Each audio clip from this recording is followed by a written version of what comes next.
Slap! I hadn't expected that, and the slap sent me sprawling backward, my ears ringing. What the hell was that? I screamed. Wait, I need to go back a few weeks and explain a few things, or this won't make any sense. I entered the house from the garage and made my way into the kitchen shortly after 4 in the afternoon, which is when I usually get off work. The company I work for has several clients in the UK, so I start work at 7 a.m. every day so that I can have some time to socialize with them. It took me a while to get used to this schedule, but now I like it. When I walked into the kitchen, I instinctively glanced at the bulletin board, but saw only one note. Working late. Damn, that means I'll be eating alone again tonight. When Anne and I were first married and living in that little apartment, we hung a chalkboard on the kitchen wall to coordinate our schedules. And when we bought a house, we continued that tradition. At first, we left each other awkward little love notes. I remember leaving her a message that read, I can't wait to get home from work, Cookie. I miss you already. When I got home the same day, she wrote, I miss you even more, and don't call me Cookie. We first met at a small bakery, and I started calling her Cookie back then. Now that she had established herself, she didn't want others to know what I called her, but it was hard for me to give up the habit. Yes, I know, the notes and nicknames sound a bit syrupy, but they meant a lot to me, especially now that the syrup in our relationship seems to have lost its sweetness. These days, I'm lucky enough to find a terse note telling me what she'll be doing and when she'll be home. Or, like today, simply working late. I'm not naive. I know that even the most brilliant gems lose their luster over time, and routine and habit can dull the glow of new love. But for the past year, it seemed to me that more than just habit had changed our relationship. It wasn't just that we'd stopped leaving each other love notes. It had gotten to the point where we hardly spent any time together.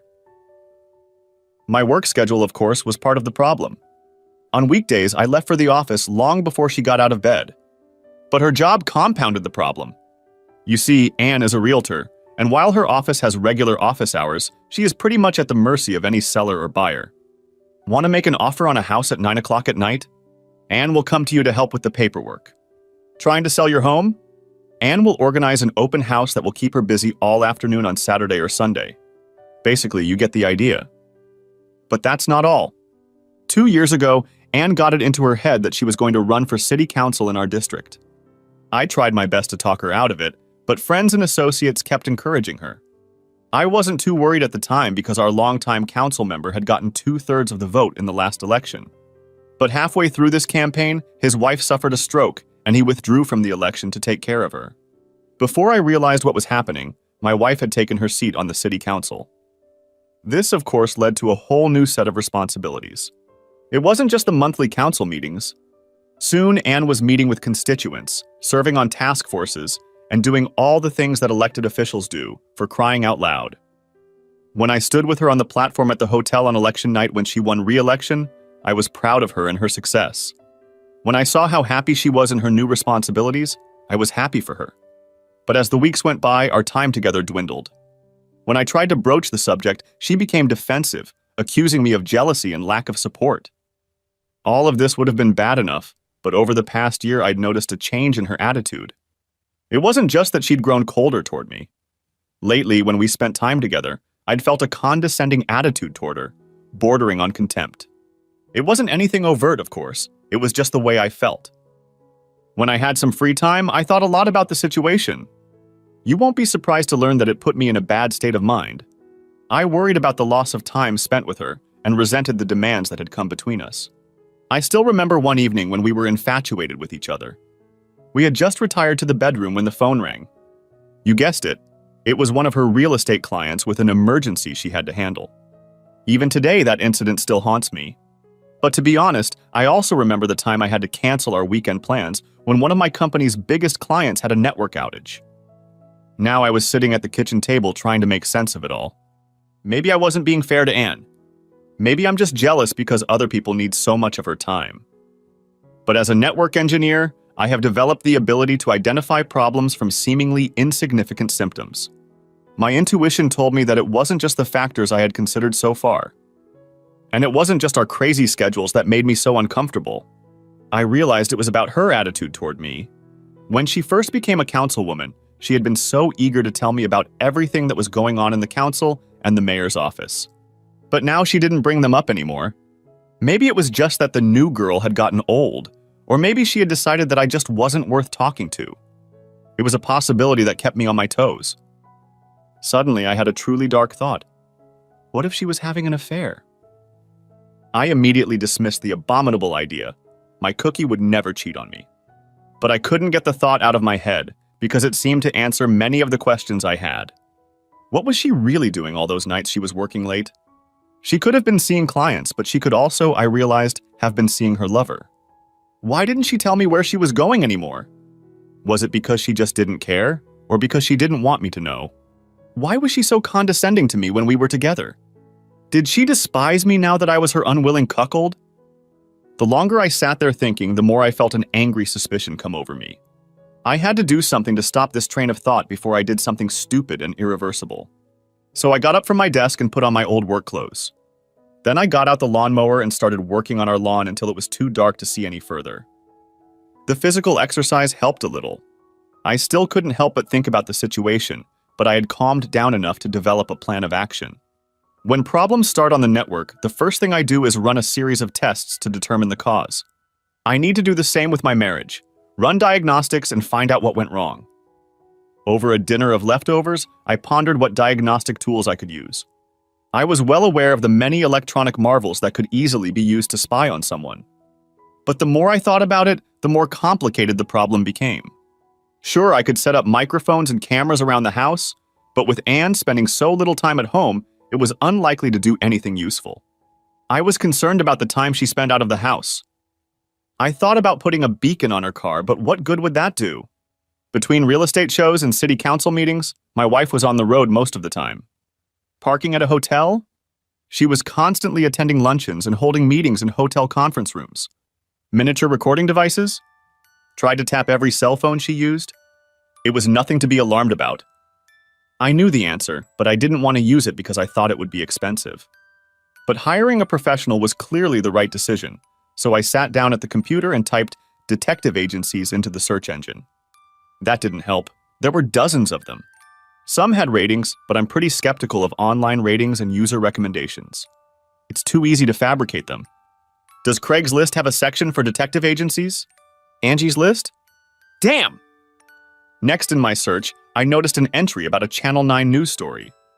Clicking on it, I discovered that a year ago they did a report on local detective agencies. Channel 9, huh? I went to high school with Amy Howard, the girl who is now the news director at that channel. We even dated in college. It was nothing serious, but we parted as friends. I called her. Hey Amy, long time no see. Any chance of having a beer with me tonight after work? She was pleasantly surprised to hear me. I think I can make it out, Dave. It's a slow news day, so unless something special happens, I'll be there. When she walked into the living room, I remembered why I was interested in her. She was still as attractive as when we'd met, but now she had the confident style of a successful professional. It suited her well. We chatted for a while, discussing mutual friends and our life after college. But eventually, I discreetly changed the subject. Didn't you recently do an article on local detective agencies? She looked at me shrewdly. Oh, Dave, I'm so sorry. I was wondering why you didn't mention Anne. Are you looking for references? Gotcha! I hung my head and nodded. She paused to think. Given your wife's position in the city, I'd stay away from the big agencies. The fact that they have more employees only increases the likelihood of someone gossiping. Does that make sense? Definitely! And you probably don't want a one-man store because getting what you need in a timely manner can be a problem. It's difficult for the owner to do more than one or two things at the same time. I nodded. That made sense too. If you're looking for something in between, we've had good feedback about Masterson Agency. It's not the cheapest store in town, but the clients we talked to said they're thorough, professional, and get results in a reasonable amount of time. She paused. Dave, the private detective business is by its nature a bit scrappy, but you could do a lot worse than going to Masterson. It seemed good to me, and I thanked her. But as I got up to leave, she reached across the table and squeezed my palm. It was good to see you, Dave. I hope things work out for you. Keep me posted. I promised her I'd do it. As I drove home, I thought about our conversation. Damn, how I wanted to keep my marital problems a secret. I hope Amy will be discreet. The next day, her recommendation still made sense to me, so I called the Masterson agency to make an appointment. As luck would have it, the woman I spoke to said I could meet with Mr. Masterson himself if I showed up first thing in the morning. I'll be there, I promised. Fortunately, Anne got home on time that evening, and we had dinner together for the first time in days. Given what I was about to do, I was nervous about having to make conversation with her. But I needn't have worried. She spent the entire evening ranting about the arrogance of some businessman who was thinking of running against her in the next election. I didn't have to say much or play much. The next morning, I got up early and skipped breakfast so I wouldn't be late for my appointment. After leaving a note for Anne on the bulletin board, I got in my car and drove downtown. To my surprise, the traffic was free and I arrived earlier than I expected. I checked the Masterson agency's address again and realized it was near my favorite coffee shop, Stranger Brew. When this establishment opened 10 years ago, there was a lot of talk about the name and what it meant. Some thought it reflected a unique blend of house beers. Others swore the new owner was a former hippie with a sense of humor. But Anne checked the records at City Hall and found that the owner's name is Joe Stranger. Anyway, Stranger Brew, as I understand it, had every advantage over the big coffeehouse chains. Apparently, I wasn't the only one who liked the place. Even at such an early hour, I was lucky enough to find an empty seat when I got there. As I sat there, sipping my coffee and eating my breakfast sandwich, more and more customers came in. Suddenly, there was a commotion at the table next to me, and I looked up to see a large, red-faced man yelling at a young Latina woman sitting alone. "You're not done yet? What gives you the right to take a table when other people want to sit down?" The young woman sat silent, clearly stunned by the man's sudden outburst. This seemed to enrage her accuser even more. "You're a goddamn Mexican, aren't you? I bet you're a goddamn wetback. First you come and take our jobs away from us, and now you're taking a table in my cafe. Why don't you swim home across the Rio Grande where you belong?" He reached out and slid his hand across the table, spilling coffee all over the floor. Before I knew it, I was between the women's table and the men's table. "Why don't you leave her alone? She was here before you and she has every right to this table.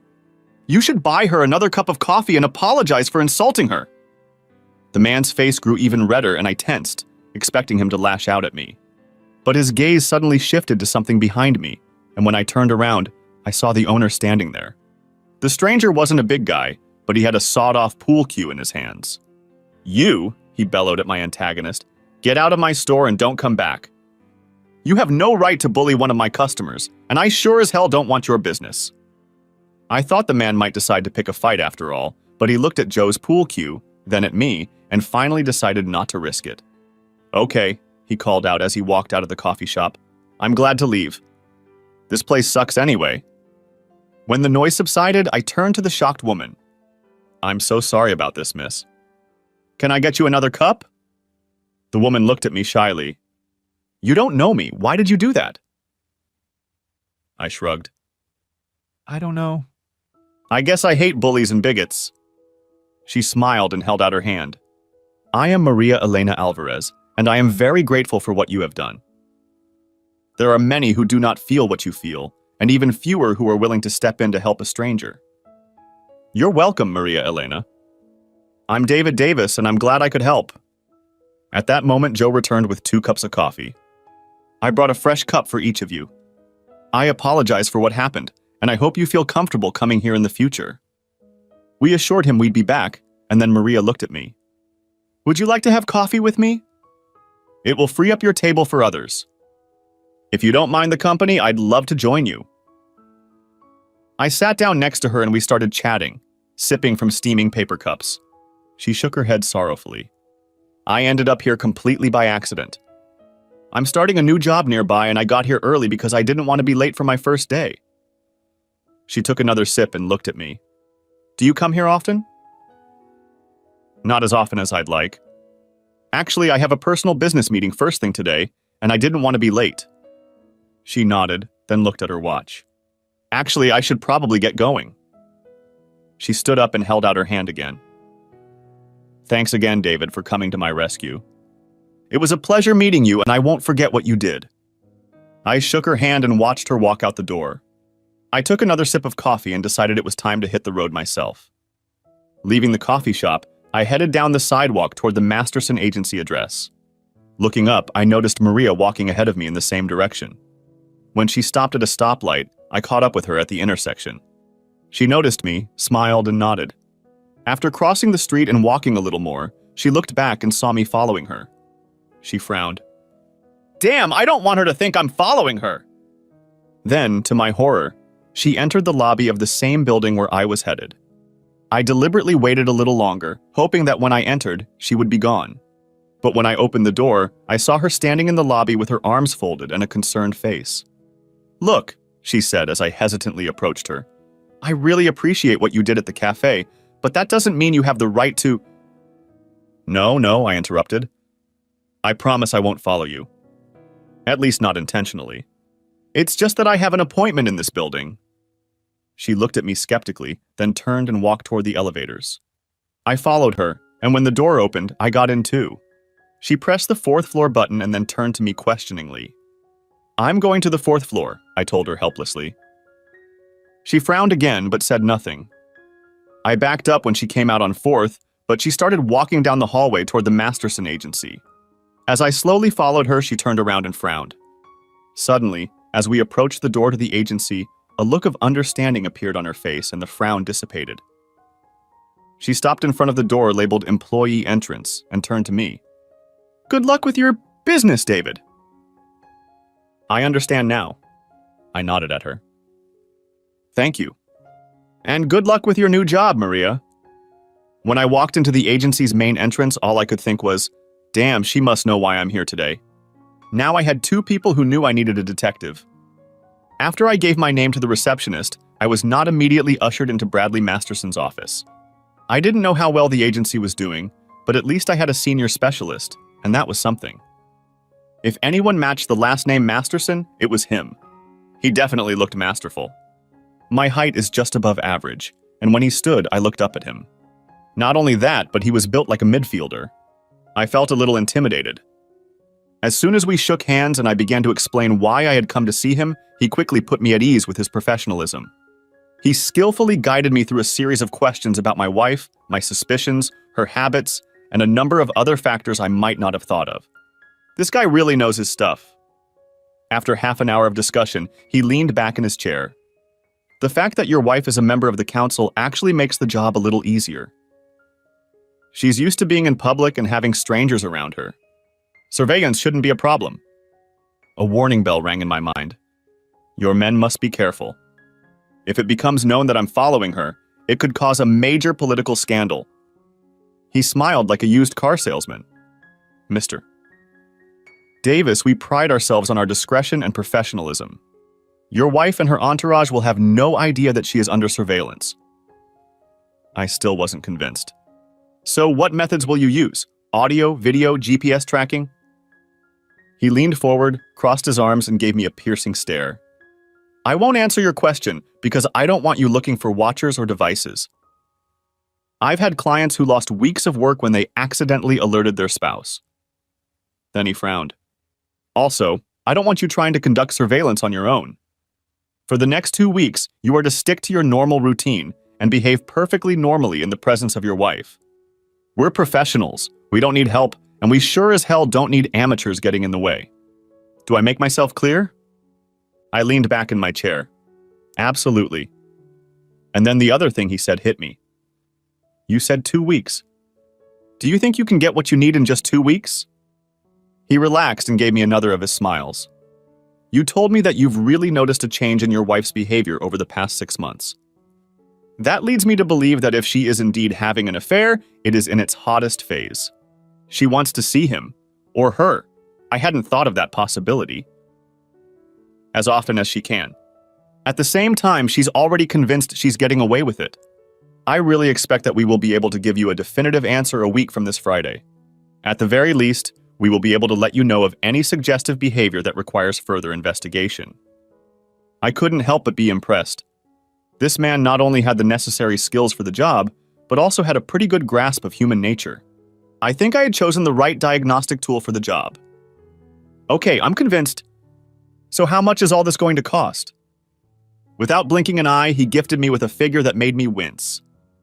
I know it sounds like a lot, he continued calmly. But remember, we'll be using multiple people, vehicles, and expensive electronic equipment. More importantly, we will give you answers. You've already told me how uncertainty plagues you. How much is your peace of mind worth? He was right. I pulled out my checkbook. For the next 2 weeks, I felt very uncomfortable. I had never paid attention to myself, so I didn't know what my norm was. Do I look suspicious? Am I showing too much interest in my wife? Am I asking too many questions or not enough? But it soon became obvious that it didn't matter how I acted around her. Anne treated me with the same indifference she had shown for months. When I tried to ask her about her job, she acted as if she were doing me a favor by answering. It was also obvious that she thought I wouldn't understand her work on the board anyway. I felt more like an irritant than her husband. The following weekend, trying to show interest, I suggested we go out tonight. I needn't have bothered. She immediately brushed it off. I have open houses on Saturday and Sunday, and you know how they always exhaust me. Damn. We may have lived in the same house, but we were more like neighbors than husband and wife. I was tormented by memories of what our life together had been like.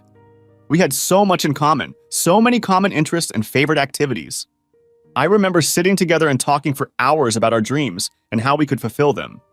Most painful was the memory of how passionately we loved each other.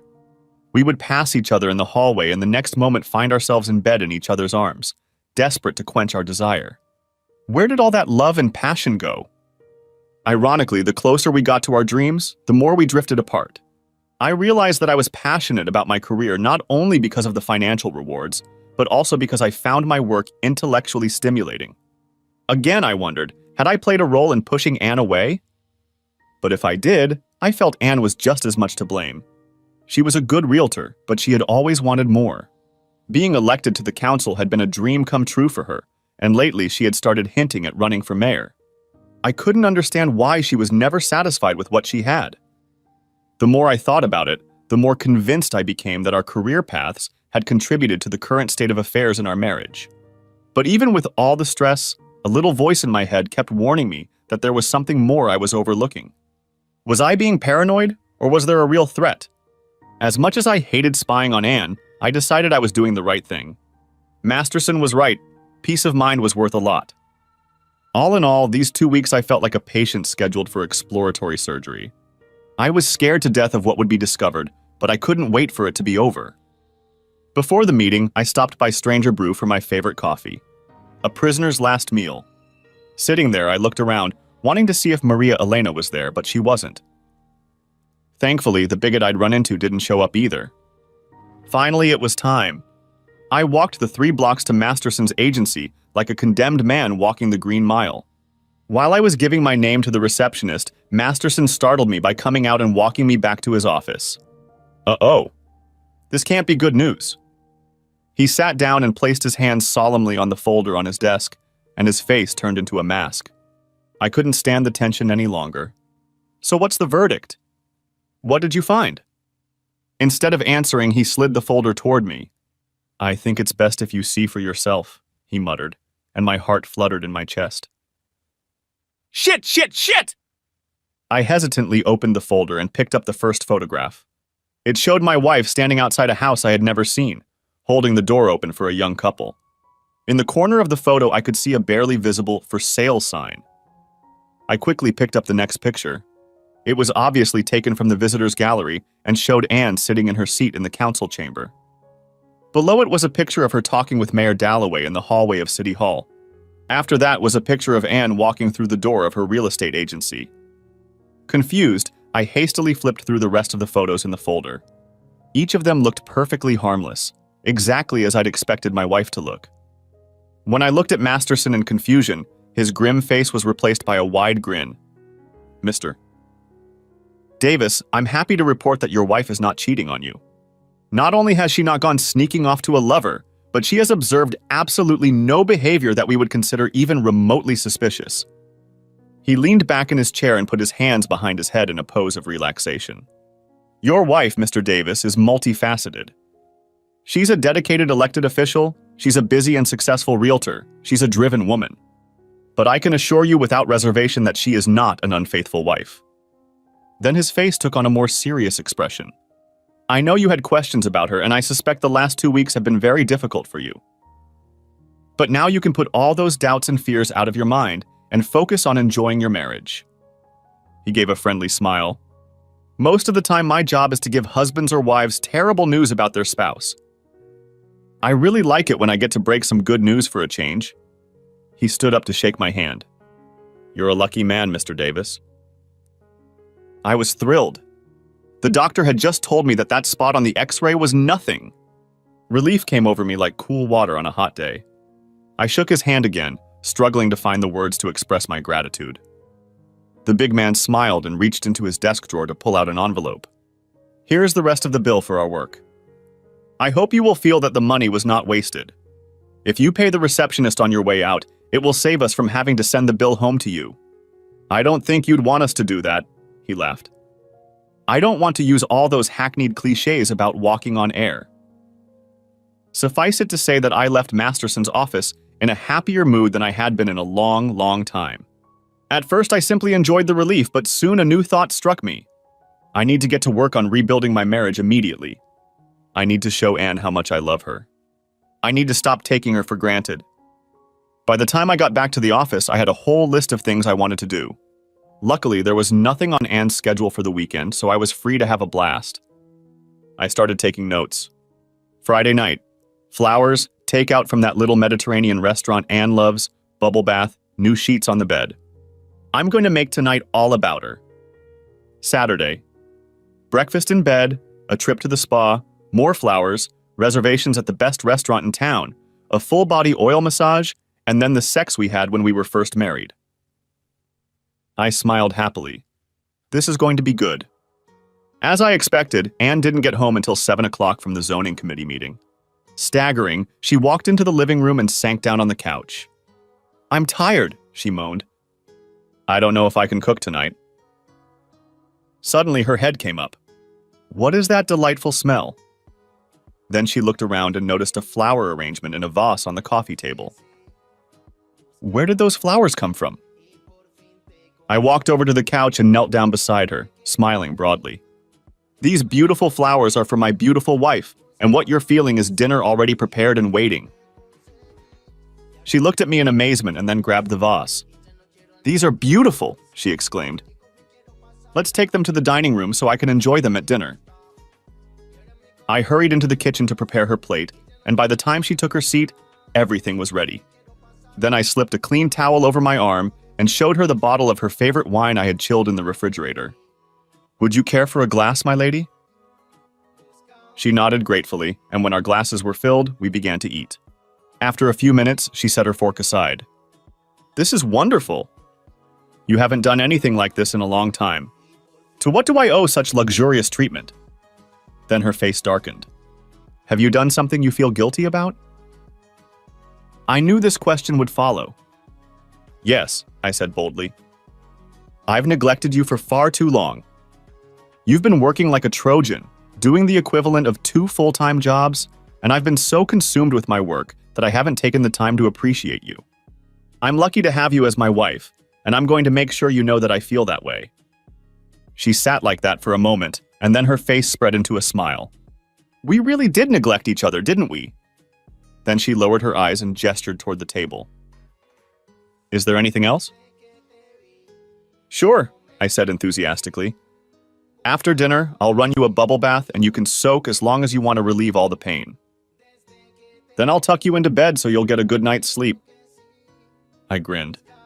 "You're going to need it because I have more planned for tomorrow."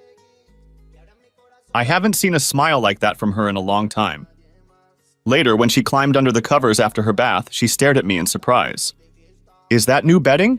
she inquired, running her fingers over the pillow cover. "The finest cotton with the highest thread count I could find," I smugly answered her. "Now lie back and enjoy happy dreams." She gave me another grateful smile and closed her eyes as I turned out the light and closed the bedroom door. When I went to see her a couple hours later, she didn't even move. The next morning, she was still asleep when I walked in with a tray laden with eggs Benedict, hash brown potatoes, and mimosas. "Don't be long," I warned her. "You have a spa appointment at 10 o'clock. She shook her head in surprise. You spoil me, you know. I hope you do. You deserve it. Oh, and after you're done at the spa, why don't you run over to the mall and see if there's anything you'd like to wear to Il Fiorentino tonight? She glowered as I came down the stairs. Dinner that night was special. Anne had indeed found a new dress, and when I saw it, I knew I would be lucky to have one. When the waiter brought the bottle of Prosecco I had ordered, I raised my glass in a toast. To the beautiful woman who has made me the luckiest man in the world. She took a sip, then tilted her head questioningly. Are you sure you're not guilty of anything, Dave? You don't have a mistress somewhere, do you? I got a twitch because I suspected her of that. Absolutely not, Cookie. First of all, I take my wedding vows very, very seriously. And second, I could never find anyone I'm more attracted to than you. I took another sip of wine. And I know you'd never do that to me either. Never, she said, and raised her glass to drink to me in return. Our dinner was excellent, but we skipped dessert so we wouldn't get too full. We finished the second bottle of wine, and both of us giggled lightly as we walked up the stairs hand in hand. When we reached the bedroom, she turned to me and inarticulately asked, "So what's next, my dear husband?" And then we had the best night ever. We had a great time. We both slept in so late that we skipped breakfast and went out for brunch. I intentionally didn't plan anything special for Sunday because I wanted us to have a normal day. After brunch, we came home and did the usual weekend activities. Anne went to the grocery store to restock the refrigerator, and I mowed the lawn. After lunch, I sat down at the computer to check email, and Anne went to show the house to a potential buyer who called about one of her listings. It all seemed normal and happy, the way our life together had been. As I drove to work Monday morning, I was in a great mood. The Care for Your Wife project was going great. I felt closer to Anne than I had in months, and I was sure she felt the same way. I even left a special note on our bulletin board. Cookies are delicious, cookies are sweet. Cookies, you make my life complete. Pretty corny, I know, but I really felt it at that moment. Work was going smoothly, and I made sure to leave in time to be able to greet Anne. When I heard the garage door open, I stood in anticipation and smiled as she came toward me. Slap! She slapped me across the face with all her might, causing me to flinch backwards and my ears to ring. What the hell was that? I screamed. You son of a bitch! She screamed at me. You've been spying on me. You hired a detective agency to spy on me, to photograph my every move. You don't trust me! Oh man, that's not good. She stood with her fists clenched, her face red with anger. I can't believe you disrespect me so much. Do you have any idea how humiliating it is to find out your husband doesn't trust you? She paused to catch her breath. Well, what do you have to say for yourself? What could I say? She was absolutely right. I didn't trust her. I was following her. How could I make it up to her? I stood there like an idiot, desperately trying to think of anything that could save the situation.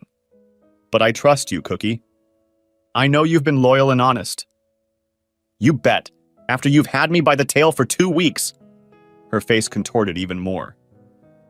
And don't ever call me Cookie again.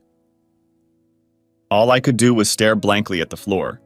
My silence made her even angrier. Looks like I was right about this weekend after all. You were only nice to me because you felt guilty about what you'd done.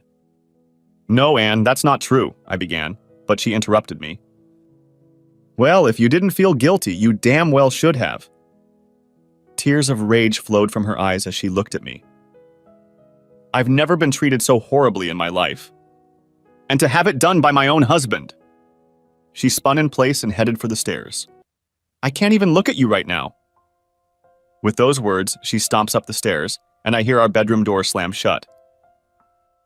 I sank down onto the couch, resting my head on my hands. It's awful, the worst. What could I say? What could I do to make it up to her?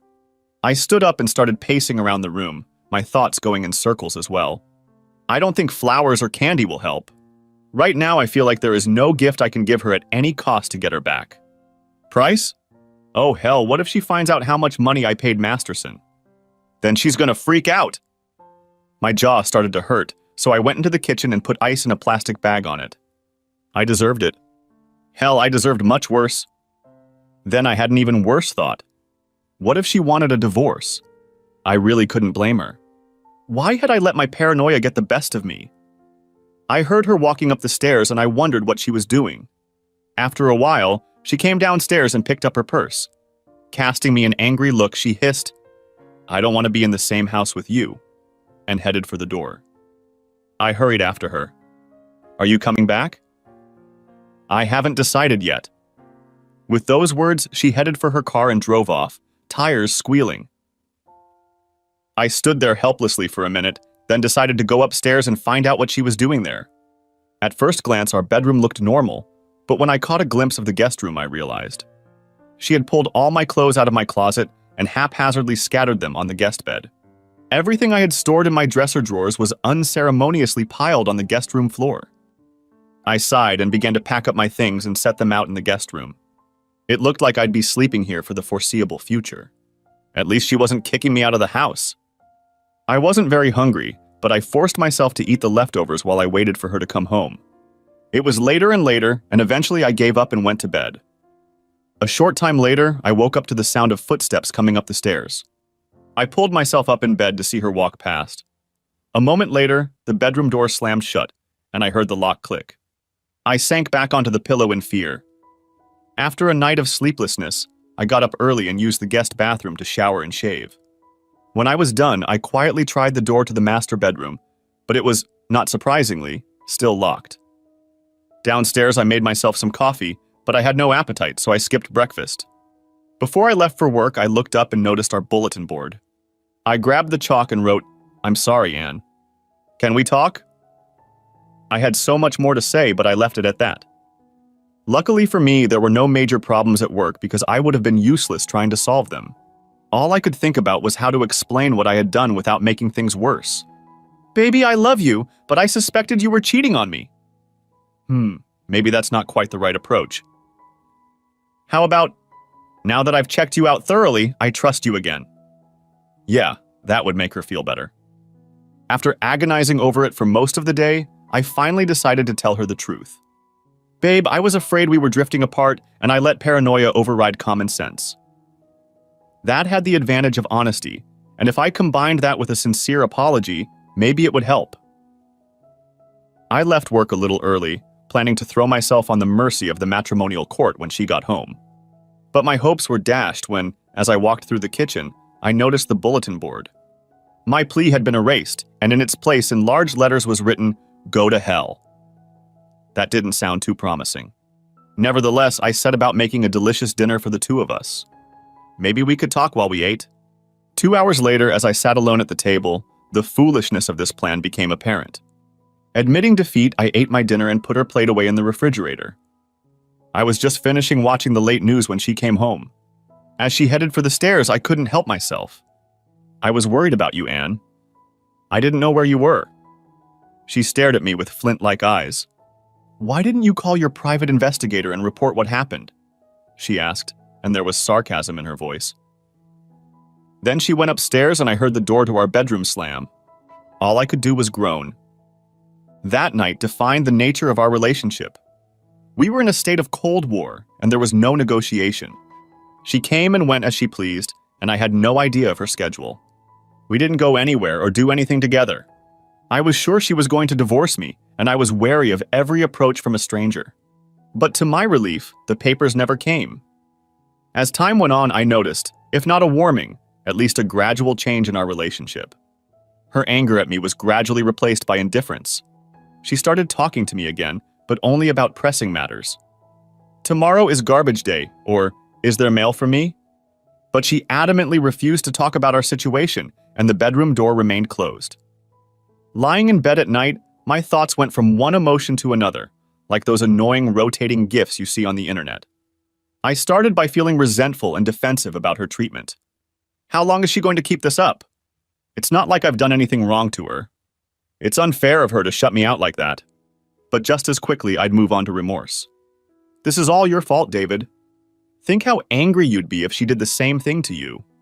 How long would it take you to get over it?" Then I'd go back to remorse. Most of all, I felt deep pain. I missed my wife. I missed the physical and emotional closeness we shared. My goal had been to bring us closer together, and all I had accomplished was to distance us from each other. I couldn't stop thinking about the wonderful weekend we'd spent together just before everything went to hell, and I mourned my loss. People around me were beginning to notice my depression, but their questions and concerns only made it worse. The last thing I wanted to do was discuss what I had done. I didn't doubt the reaction I would get, especially from my girlfriends. They would be outraged at what I had done.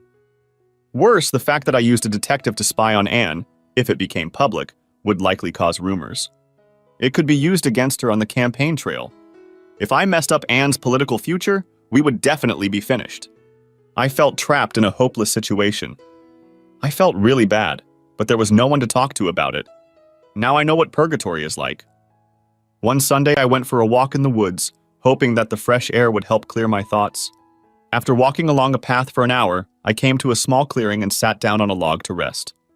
The serenity of the landscape contrasted with my inner turmoil. I can't live like this anymore. I love Anne, but we are no longer married. It's not fair to me, and it's not fair to her to go on like this. We both played our part, but I have to take most of the blame. Our marriage is dead, and I'm the one who ruined it. Strangely, as soon as I came to that conclusion, a sense of relief came over me. I took a deep breath and looked around at the sky, the trees, and the clearing.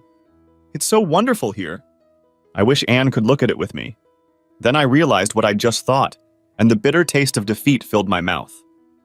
After getting wrapped up with work the following Monday, I made inquiries and found a family law firm that advertised a non-confrontational approach to dissolving marriages in a respectful environment. I loved it. If our marriage was beyond repair, I wanted to end it as painlessly as possible. I called and made an appointment for later in the week. I just had time to hang up before the phone rang again. "Is this David Davis?" a hesitant voice asked, sounding vaguely familiar. "Yes. Who's calling, please?" "This is Maria Elena Alvarez. I don't know if you remember me, but we met at Stranger Brew and—" Of course the girl is in trouble. "I remember you, Maria Elena. What can I do for you?" "I need to talk to you about something very important." Okay, I guess I can do that. What do you need to talk to me about?" No, this needs to be discussed in person, face to face." "What is that, some kind of shaking?" It doesn't look like him, but still. I don't really understand. "If you could explain—" "Please, David, I urgently need to see you right now if at all possible." "I can come to your office if that would help." I started to refuse, but something in her tone and the whole situation intrigued me. It was better to be careful, though, to choose a public place. "No, my office is no good." "How about this? I can be at Stranger Brew in 15 minutes. Is that okay with you?" "Yeah, it's beautiful. I'll see you there." "Thanks." What the hell had I gotten myself into? But she'd actually seemed like a nice person earlier, and the urgency in her voice hit me. I put my work aside and started walking toward the cafe. When I walked in, she was already waiting for me at a table at the back of the room. She stood up and shook my hand as I approached her, then offered me a cup of my favorite coffee. I took a sip, trying to figure out how best to start. I decided to temporarily limit myself to small talk. "So, how's the Masterson Independent going?" A sour expression appeared on her face. "Not really, I got fired yesterday." "Fired?" "What happened?" "I'll tell you about that later. Let me ask you first, how are things with your wife?" I was shocked. How did she know about Anne and me? Then I mentally slapped myself. Of course she knows. She saw me enter the agency. Hell, she must have been part of the team that had Anne under surveillance. At that moment, all my troubles came flooding back at me, and I felt the depression returning to me. I leaned back in my chair and shook my head. This isn't going well, not well at all. Somehow Anne found out I was following her and blew up. And then, to my surprise, all my pain and sadness came pouring out, and I told this almost stranger the story I had kept to myself for so long. She watched me expressionlessly as I recounted my grief. When I finally finished, she tilted her head to one side and asked, "When you met with Mr. Masterson, did he show you the surveillance photos?" "Yes, of course." "Why?" "What did the pictures show?" I was confused. They were just pictures of Anne going about her normal business, meeting home buyers, going to council meetings, working in her office. Everything was perfectly normal, Perfectly innocent. Why? She leaned toward me with a strained expression on her face. David, yesterday morning at the agency, I needed to make copies of some documents. When I went to the copy machine, I found your file folder there. She blushed slightly. I shouldn't have touched it, but I remembered how kind you were to me and I got curious, so I looked inside. I saw the pictures you just described, David, but there were other pictures that Masterson must not have given you. David, I saw some pictures of your wife in the arms of another man. They were pictures of them having sex. What? That's impossible, Masterson assured me. That's not all, David. The photos had different dates and times on them. This wasn't a one-off mistake. Your wife is having an affair with this man. I couldn't believe it. You must have made a mistake. It couldn't have been Anne. Why would Masterson lie to me? I don't know, David, but when he caught me with your file, he went ballistic and fired me on the spot. Why did he react that way if he had nothing to hide? Do you have copies of the photos? I need to see them for myself. No, I'm sorry. I didn't have time to make copies. I looked at her carefully. Are you sure you're not making all this up to get back at Masterson for firing you? I immediately saw the resentment in her eyes. Of course I'm mad at Masterson, but I would never use you to get revenge. You were so kind to me, sticking up for me even though you didn't know me. I could never repay your kindness in such an evil way. There were tears in her eyes. Maybe she's a great actress, but I immediately dismissed the thought. She's not lying to me. However, I still had a hard time understanding the meaning behind her words. Okay, so who was that other man in the picture? She shook her head. I don't know. I didn't recognize him. I started to say something else, but she reached across the table and squeezed my hand. David, there's a lot I don't understand, but I think I know a possible reason why Masterson lied to you. Your wife is a person of some influence in this town. I believe Masterson is blackmailing your wife. That stopped me. There were plenty of other people in town who would be happy to use the scandal to oust Anne in the next election. As ambitious as she was, she would do almost anything to avoid such an embarrassing exposure. Without thinking, I rubbed my jaw where Anne had slapped me. Had she been lying to me all this time? Had she treated me like dirt and then laughed about it with her lover? The more I thought about it, the angrier I got. I stood up, walked outside, and started down the sidewalk. Marie Elena rushed after me and grabbed my arm. David, where are you going? I'm going to head over to Masterson's right now and find out what's really going on. Wait a minute, David. Stop and think about it. If I'm right, Masterson will only lie to you because it's the only way he can maintain his influence over your wife. Besides, he's probably already removed those photos from your file and hidden them away. You won't get anything out of him. She saw my hesitation and hurried to continue.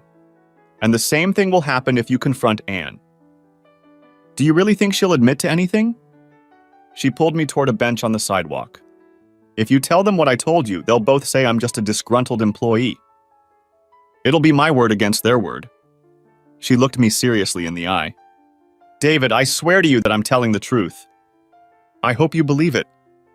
I watched her face and tested my instincts. She's not lying, she's trying to repay whoever helped her. I believe you, Maria Elena. I saw relief mixed with gratitude on her face, but then she turned serious. There's something else, David. There's a reason I wanted to see you right now. I learned something else important yesterday. I saw Masterson's calendar. He has a meeting with your wife in half an hour. If you're willing to watch for a while, maybe we can find out what he's up to. Yes, of course. Do you know where they meet? I wrote it down. She handed me a piece of paper with a suburban address on it. 2232 Magnolia Lane. Why there? I growled, more to myself than to her. It's a residential neighborhood. I shrugged. I'd deal with that later. Come on, I said. My car is parked nearby. Soon we were on our way to the address Maria Elena had given me. I didn't say anything, but I was seething inside. I'd felt so guilty for not trusting my wife, and now it turned out I'd had good reason to doubt her all along. What a bitch! Who was her secret lover? How long did her affair last? And how was Masterson involved? Take your time, I told myself. Wait until you knew for sure that Anne was cheating on you. Jumping to conclusions is what got you in trouble before. Yeah, but that was because Masterson lied to me. It was hard to keep my cool. There he is, shouted Maria Elena as I blindly drove past the address. I drove another block, turned around, and came back to park on the street 2 houses down. Damn, this is a really nice neighborhood. Whose house is this? I asked, addressing mostly myself. Then, as we pulled up to the house, I saw something I had missed earlier. A for sale sign from my wife's real estate broker. Suddenly, it all made sense. That's why they're meeting here. This house is vacant, I told Maria Elena in a quiet but insistent tone. The owners have moved out and she's been trying to sell it for months. We stayed behind the large hedge surrounding the property and headed for the driveway. There were 2 cars parked there, but I didn't recognize either of them. You stay here. I'll look around and see if I can spot them, I whispered. I'm coming too, she replied furiously, and I shrugged. Together, we walked slowly toward the house, keeping in the shade of the hedge. We heard noises coming from the back of the house, and as we crept toward it, we noticed French doors opening into a room that must have been a den. We peeked inside and my adrenaline started to build up. Anne, dressed in lingerie I'd never seen before, was sprawled out on the couch talking to someone we couldn't see from around the corner. I gritted my teeth. She's getting herself worked up. Suddenly, a figure came into view, and all I could do was keep quiet. Bradley Masterson walked into the room, nothing but a smile on his face. Afterward, I saw them having fun. I grabbed Maria Elena by the arm and indicated for her to walk back outside. I had never been so angry in my life. That bitch! I hissed once we were out of earshot. If he's blackmailing her, she sure as hell doesn't look like she's going to resent it much.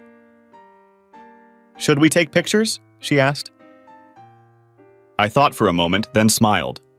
Oh yeah, we'll take lots of pictures. And maybe get others involved.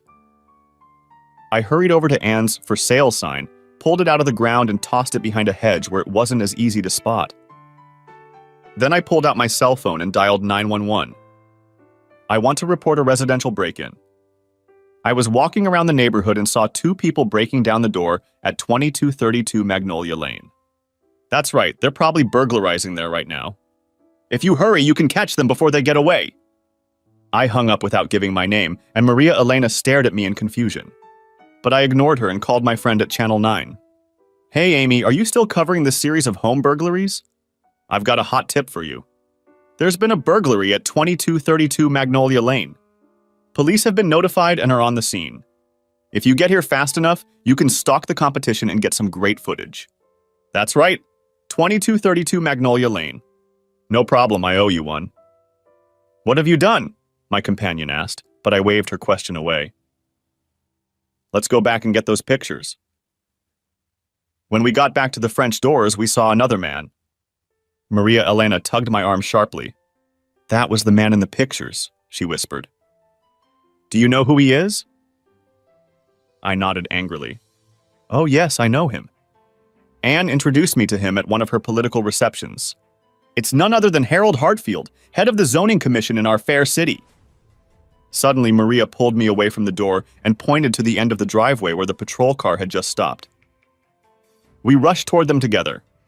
We just saw them, officers, I gasped. They're still inside. If you hurry, you can catch them. The senior patrolman looked at his partner. There are 2 cars parked in the driveway and I don't see any signs of forced entry. He then looked at me suspiciously. Are you sure a crime is being committed? At that moment, a Channel 9 news van stopped squealing outside, and a reporter and cameraman jumped out to us.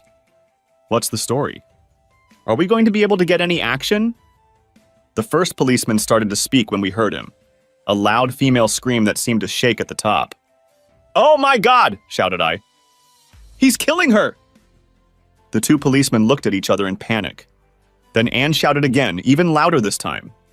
Come on! Shouted the first policeman, grabbed his gun and rushed toward the front door. The younger policeman followed on his heels, and the 2 of them burst through the front door and disappeared inside. Start filming! The reporter shouted to his partner. He then turned his back to the house and began speaking quickly into the camera. Behind me is a house at 2232 Magnolia Lane where police are investigating a suspected breaking and entering. We just heard wild screams coming from inside the house and police went there to investigate." Before he could finish, there were sounds of a terrible commotion from inside the house. I thought it sounded like an old-fashioned movie fight, only in reality. People were screaming, and there was the sound of breaking furniture and glassware. The cameraman focused on the house just in time to see the commissioner walk out of the front door completely naked. Immediately behind him came my wife, dressed exactly the same way. "Wait for me!" she shouted, as Harold swung open the door of one of the cars and started the engine. Once she was inside, he put the car into reverse. Then he hit the brakes just in time to avoid hitting a patrol car parked at the end of the driveway.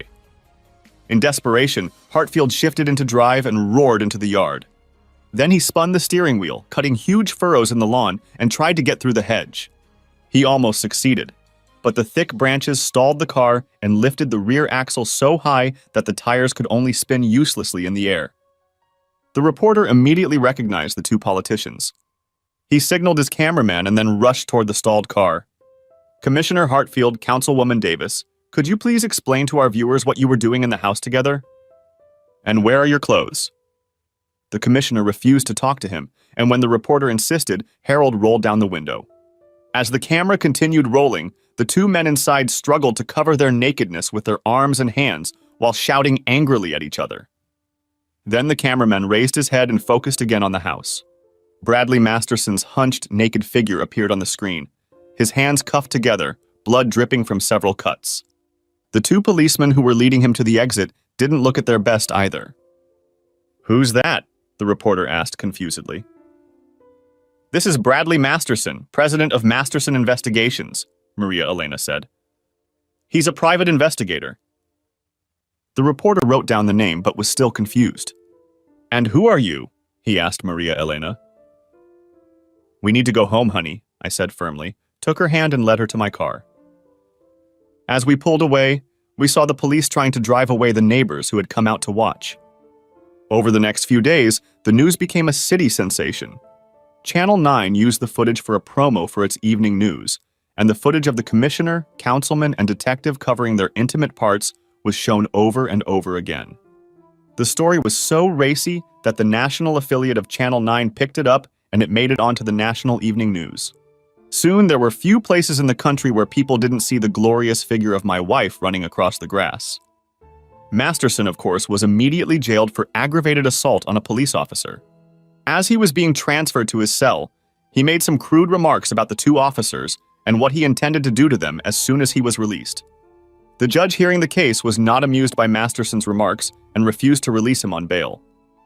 It was harder for the police to determine what crimes, if any, the commissioner and councilwoman had committed. Breaking and entering was quickly ruled out, and when it was discovered that Anne was the listing agent for 2232 Magnolia Lane, even the trespassing charges were dropped. However, because of the intense publicity, they had to go into hiding. The morning paper was upset to learn of the scandal, and the editor instructed all city staffers to find out what was really going on. "Commissioner and councilman, politics make strange acquaintances," screamed the headline the next day. I assumed it was all about sex, but I was wrong. An enterprising newspaper reporter did some digging and uncovered evidence of bribery in connection with a number of local real estate projects.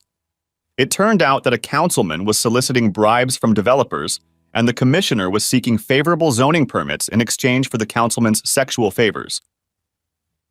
Apparently, they didn't hide deep enough because once the story came out, they were quickly arrested and charged with official misconduct.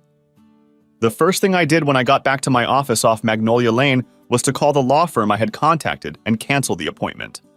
"Oh," the pleasant woman I spoke to asked hopefully, "does that mean you and your wife have reconciled?"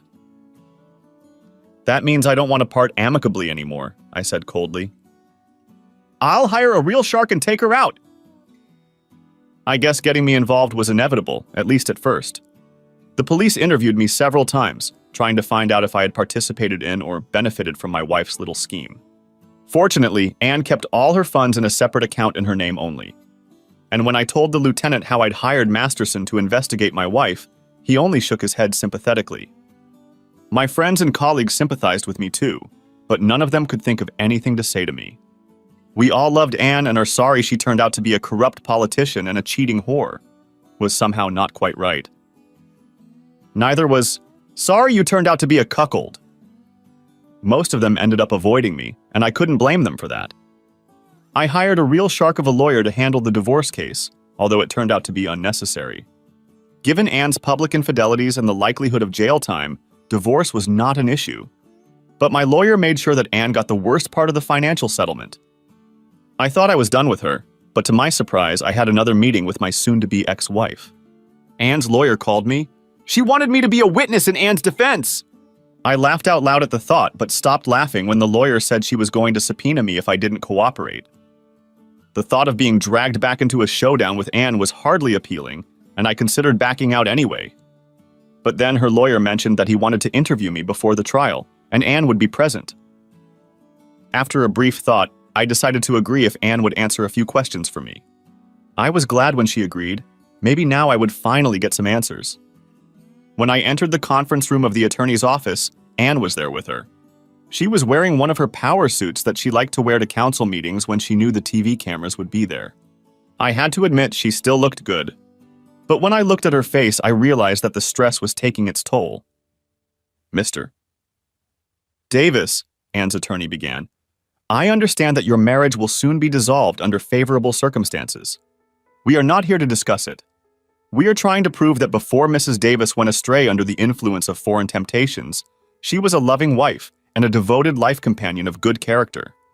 We would like to call you to the stand to testify about your life together prior to the unfortunate events of recent months. Driven astray by other people's temptations, I thought sarcastically. Well, that's one way of looking at it, but I restrained myself and looked calmly at the lawyer. When I married my wife, I began, she seemed to me the most attractive, the most interesting woman I'd ever met. She was smart, funny, and had a way of putting people at ease that made them want to be around her. The lawyer gave Anne a quick nod, then turned to me with an encouraging smile. She wrote down every word I said. For the first 6 years of our marriage, Anne and I had the same goals and dreams, and I felt we were on the path to achieving them. The lawyer interrupted me. You mean the first 8 years, don't you, Mr. Davis? I believe you've been married for 8 years. I ignored her and continued. But ever since she was elected to the city council, my wife has changed. She has become an ambitious, manipulative person, concerned only with herself and her own goals. She increasingly neglected me and our marriage in pursuit of her own advancement. It was the growing indifference and contempt she showed me that eventually drove me to hire a private investigator. No, Mr. Davis, that's not what we want. You need to... Never mind, Virginia, interrupted Anne. I told you there was little chance. He was never going to help me. Then she looked at me bitterly. So why did you come here today, Dave? What do you want? I folded my arms and leaned across the table toward her. I want to be alone with you for 30 minutes so I can ask you some questions. Will you help me if I do this? Not a chance in hell. She stared at me for a few seconds, then sighed and leaned back in her chair. Okay, I guess I owe you one. You have 30 minutes? Are you sure? Asked Anne's attorney. It's okay. He won't hurt me. Shaking her head, the lawyer left the room, closing the conference room door behind her. Anne turned to me again. Okay, Dave, what do you want to ask me? I had so many questions, but I decided to start with the most basic. Why, Anne? Why did you do it? Suddenly, she straightened up sharply, and her eyes flashed fire. This is all your fault, you know. I wouldn't be in this mess if you hadn't hired that detective to watch me. I was stunned. My fault? How can this be my fault? It's you. But she was so angry she didn't even hear me. Everything was going so smoothly until that bastard showed up at my office with those pictures of Harold and me. And you were the one who set him on me. I was so mad at you when I found out about it. I wouldn't have to do this if you weren't having an affair with Hartfield. She grinned. It wasn't an affair, just politics. Harold was a terrible lover, and he was smaller than you. I only seduced him because he could get me the zoning changes I needed. I couldn't believe what I was hearing. Why do you need zoning permits? You're not a real estate developer. She shook her head like I was the slowest kid in her class. I didn't need permits, but the big developers needed them, and I needed their support to run for mayor. Like I said, it's all about politics. So it was just about political endorsements, right? Then why did the cops find over $1 million in your secret bank account? She smiled embarrassedly. Okay, maybe it was about the money too. Then her expression turned angry again. But none of this would have been a problem if you hadn't gotten so damn nosy. I'm not going to let her lure me into that trap. What about Masterson? What did he want? Half of what I was getting and half of what Harold was getting. Wait a minute, you said Harold is only involved in this case because you seduced him. Her face took on a strange expression. As I said, Masterson wanted half of what Harold was getting. And after he got it the first time, I discovered that he was vastly superior to Harold. Vastly superior. So he didn't have to force you to do it. She smiled slyly. Only the first time. After that, I was only too happy to oblige. She noticed my expression and chuckled. Everyone has their sexual preferences. I was just lucky enough to discover mine. I guess you weren't that upset about me hiring Masterson, I said wryly. She gave me a lazy smile. No, actually, I think I owe you for that. Then her smile disappeared. And it would have been fine if it hadn't been for those nosy neighbors on Magnolia Lane. If they hadn't called the police, I wouldn't be in this mess. For the first time that day, I felt better. I stood up and smiled at my loving wife. Actually, it wasn't the neighbors. I'm the one who called the police, and I'm the one who called Channel 9. You did all this? You son of a bitch! She stood up so fast she knocked over the chair she was sitting in. She grabbed a law book off the shelf behind her and threw it across the table at me. She was about to jump over the table to try and get me when her lawyer burst in and grabbed her arm. Calm down, Anne, calm down! You can't do this! I'm sorry I can't be a witness to your client's character, counselor, I said as I walked out the door. Then I turned around. Enjoy your time in jail, Cookie! Masterson eventually pleaded guilty to the lesser charge of assaulting a police officer in exchange for testifying about a bribery scheme. In addition to jail time, he, of course, lost his private investigator's license. Hartfield got off with a lesser sentence because he didn't actually take any money. But he lost his job, his wife, and his dignity, and was never seen in town again. I figured the asshole got what he deserved. I deliberately avoided all news of Anne's trial, partly because I didn't care what happened to her, and partly because I wanted to be able to claim ignorance if anyone asked me. But when I was at Stranger Brew a while later, I happened to see a newspaper announcing the sentencing. I couldn't resist and read it. As I learned, Anne received 3 to 5 years in state prison, as well as a $25,000 fine for soliciting an illegal gratuity. I was also happy to learn that she now faces federal charges for income tax evasion on her personal cash fund. Apparently, the fact that the state seized her illegally gained property was not a mitigating factor for the feds. I rubbed my cheekbone. Okay, exactly what she deserved. Maybe now I could move on with my life. My thoughts were interrupted by a voice I hadn't heard in a long time.